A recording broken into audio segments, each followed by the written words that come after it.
सुल्तान सुलेमान अल-कानूनी की तारीख में एक नायाब कहानी है जो उनकी फ़हम, इल्म और इंसाफ पसंदी को उजागर करती है। जब दरख्तों की जड़ों में चींटियों की भरमार की बात सामने आई तो उन्होंने माहिरीन से मदद तलब की। उनकी रहनुमाई में माहिरीन ने एक तेल के बारे में बताया जो चींटियों को ख़त्म कर सकता था। मगर सुल्तान एक समझदार हुक्मरान थे। उन्होंने हमेशा इल्म और मशूरे की अहमियत को समझा। उन्होंने अपने मोतमद शेख अल हदीस से मशूरा करने का फ़ैसला किया।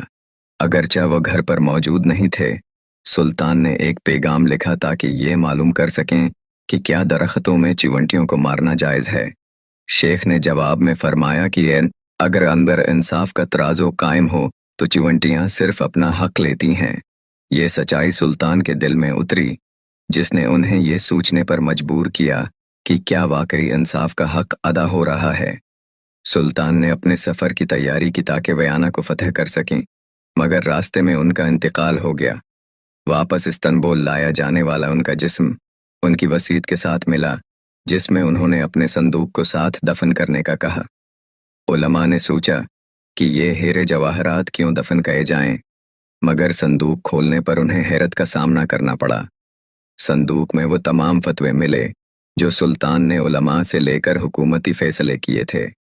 ये देखकर शेख अल इस्लाम अबू सऊद, जो रियासत के मुफ्ती थे, रोने लगे और कहा, सुल्तान, तुमने तो अपने आप को बचा लिया, हमें कौन बचाएगा।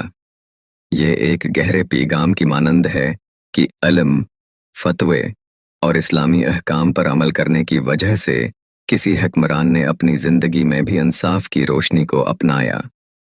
यह वाक़या इस बात की याद दहानी है कि इल्म हमेशा ताकतवर होता है, और अगर किसी ने उसकी कदर की तो वो अल्लाह के नज़दीक मकाम पा सकता है।